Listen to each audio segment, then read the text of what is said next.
अब तक की ब्रेकिंग न्यूज आपको दें। सेनेट इलेक्शन ओपन बैलेट कराने से मुतालिक सदारती रेफरेंस अदालत ने 1 से 4 का फैसला सुना दिया है। सेनेट इलेक्शन आइन के आर्टिकल 226 के तहत होंगे। अदालत ने अपना मौक़िफ़ दिया। सेनेट इलेक्शन ओपन बैलेट कराने से मुतालिक सदारती रेफरेंस के हवाले से मजीद बात करेंगे साकिब अब्बासी से। साकिब, अपडेट कीजिए। जी बिल्कुल, सुप्रीम कोर्ट ने आज जो है सेनेट इलेक्शन ओपन बैलेट जो सदारती रेफरेंस था उस पर जो है अपनी राय दे दी है और ये फैसला जो है 4-1 से जो है अदालत ने सुनाया है। और अदालत की जानिब से ये कहा गया है कि जो आइन के आर्टिकल 226 के तहत इलेक्शन होते हैं सेनेट, वो दुरुस्त हैं। और उन्होंने कहा कि जो खुफिया बैलेट के जरिए ही जो है इलेक्शन होंगे, ये अदालत ने जो है अपनी राय दे दी है और मामला जो है इलेक्शन कमीशन को भेज दिया है इस हवाले से। और आज जब समाअत इस हवाले से फैसला सुनाने के लिए आए तो 3 रुकनी बेंच ने जो है ये फैसला सुनाया है और जस्टिस यकिया अफरीदी जो इस 5 बेंच का हिस्सा थे उनकी जानिब से जो है इस हवाले से इख्तिलाफ भी सामने आया है। ताहम अदालत ने जो है अपनी राय इस हवाले से दे दी है। जो सदारती रेफरेंस था, सुप्रीम कोर्ट में सदारती रेफरेंस दायर किया गया था, उसमें यह कहा गया था कि सेनेट इलेक्शन जो है क्या ओपन बैलेट से कराए जा सकते हैं या नहीं। सुप्रीम कोर्ट की राय मांगी गई थी, इस पर जो है अदालत ने आज अपनी राय दे दी है और 4-1 से जो है ये राय दी है।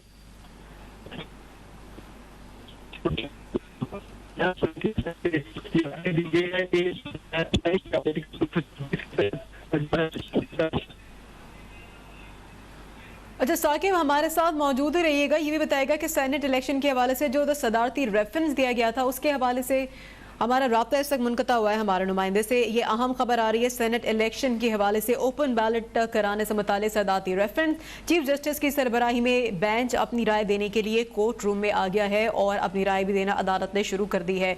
हमारे साथ हमारे नुमाइंदे साकिब अब्बासी हैं, उनसे बात करेंगे। Saqib, senate election open ballot कराने से मुताल्लिक़ जो सदारती रेफरेंस था उसके हवाले से अपडेट कीजिए।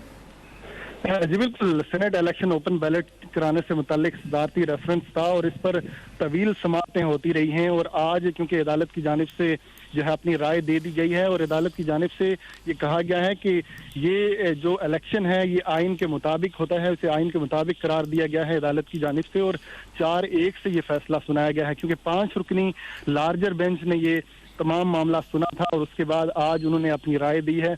लेकिन फैसला सुनाने के लिए 3 जजेस पर मुश्तमिल बेंच जो है आया और उनकी जानिब से ये दी गई और एक जज साहब की जानिब से जो है इस पर इख्तिलाफ किया गया है। जस्टिस यकिया अफरीदी जो कि इस बेंच का हिस्सा थी, उनकी जानिब से इख्तिलाफ किया गया है। लेकिन जो अक्सरियती फैसला है उसमें यह कहा गया है कि आइन के आर्टिकल 226 के तहत सेनेट इलेक्शन होते हैं और इसे दुरुस्त करार दे दिया गया है। इससे पहले हमने देखा कि एक तवील जो है समाअत चलती रही। अटॉर्नी जनरल ऑफ पाकिस्तान ने इस तमाम मामले को जो है सदारती रेफरेंस को अदालत के सामने रखा था। उसके अलावा 4 सूबों से जो भी राय ली गई थी, सवाए सिंध के जो 3 जो सूबे थे उनकी जानिब से भी जो अटॉर्नी जनरल जो इस सदारती रेफरेंस की हमायत की गई थी। लेकिन आज जो है अदालत की जानिब से ये फैसला सुना दिया गया है और इलेक्शन कमीशन को ये कहा गया है कि वो आर्टिकल 226 के तहत ही जो है इलेक्शन करवाए और इसमें फैसला सुनाया गया है।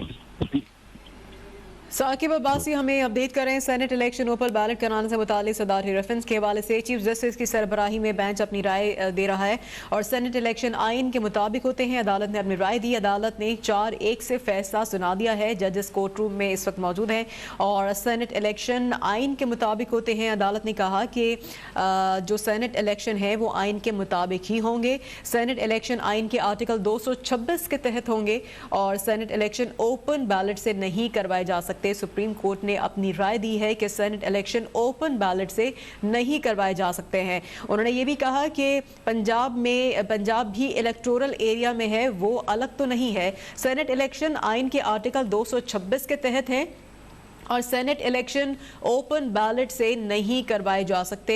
सुप्रीम कोर्ट ने अपनी राय दी है और जस्टिस याहिया अफरीदी ने राय से इख्तिलाफ भी किया है। सेनेट इलेक्शन ओपन बैलेट कराने से मुताल्लिक़ सदारती रेफरेंस के हवाले से हम बात कर रहे हैं। हमारे नुमाइंदे हमें अपडेट कर रहे हैं साकिब अब्बासी, मजीद उनसे बात करते हैं। साकिब, सुप्रीम कोर्ट ने अपनी राय दे दी है कि सेनेट इलेक्शन ओपन बैलेट से नहीं करवाए जा सकते।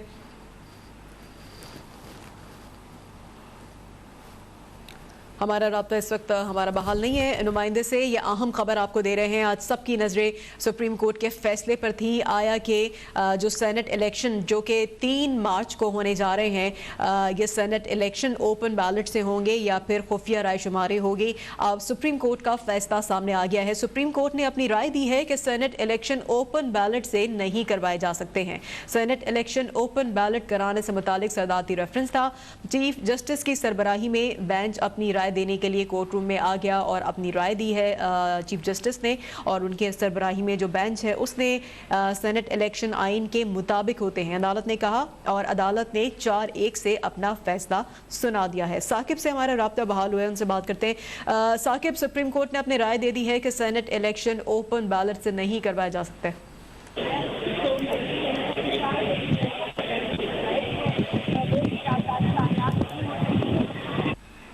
साकिब, आपको आवाज़ आ रही है हमारी? तो ये बताइएगा कि सुप्रीम कोर्ट ने अपना फैसला सुना दिया है। सबकी नजरें थी इस फैसले पे सेनेट इलेक्शन ओपन बैलेट से नहीं करवाए जा सकते। इस वक्त सेनेटर फैसल जावेद मीडिया से गुफ्तगू कर रहे हैं, आपको वहाँ लिए चलते हैं। दे दी है, तफसीली फैसला भी आ जाएगा और तमाम तर चीज़ें सामने आएंगी। सदारती जो रेफरेंस था वो ये था कि आर्टिकल 226 की मुअज़्ज़ज़ अदालत से तशरीह करने की इस्तदा की थी, जहाँ पे बात होती है कि तमाम इलेक्शंस जो आइन के तहत हैं वो सीक्रेट बैलेट से होंगे। और मुअज़्ज़ज़ अदालत से राय ये ली थी कि क्या जो मेंबर्स ऑफ द सेनेट का इलेक्शन है, क्या वो अंडर द कॉन्स्टिट्यूशन है या अंडर द लॉ है, क्योंकि इलेक्शन एक्ट के अंदर उसका प्रोसीजर, उसका तरीक़ाकार दिया गया है, आइन के अंदर तरीक़ाकार नहीं दिया गया। बाकी तमाम जो कॉन्स्टिट्यूशनल इलेक्शंस हैं या अंडर द कॉन्स्टिट्यूशन जो इलेक्शंस हैं उनका तरीक़ाकार भी कॉन्स्टिट्यूशन के अंदर दिया गया है। तो ये तशरीह मुअज़्ज़ज़ अदालत से इस्तदा की थी कि आर्टिकल 226 की तशरीह। मुअज़्ज़ज़ अदालत का जो फ़ैसला आया है वो खुशाइन फ़ैसला है, ज़बरदस्त फ़ैसला। यहाँ पे मुअज़्ज़ज़ अदालत का बहुत बहुत शुक्रिया कि उन्होंने तमाम फ्रीकैन को सुना। अटॉर्नी जनरल साहब ने और उनकी पूरी टीम ने बहुत ज़्यादा मेहनत की, ज़बरदस्त यहाँ पे दलाइल दिए गए और लोगों को पहली बार पता चला कि सेनेट के इलेक्शन में होता क्या आया। पहले आज से पहले इस किस्म की डिटेल गुफ्तगू सेनेट के इलेक्शन के ऊपर कभी हुई नहीं। जो हिस्टोरिक हॉर्स ट्रेडिंग होती आई है, जो पैसे का लेन देन होता आया है, जहाँ मंडियाँ लगती रही हैं, वोटर्स को खरीदा जाता रहा है, ब्रीफ केस चलते रहे हैं, करोड़ों रुपए खर्च करके वोट खरीदे जाते थे, करप्शन की जाती थी। तो इमरान खान साहब की हर मुमकिन कोशिश थी कि वो हर सतह से करप्शन का खात्मा करें और सेनेट की इलेक्शन के अंदर से रिश्वत का, चोरी का, मंडी का, इस सारी लेन देन का खात्मा करें। इसी स्पिरिट के साथ इमरान खान साहब ने पहले भी अपने 20 MPs को फारिग किया जिन्होंने पैसे लिए। मुअज़्ज़ज़ अदालत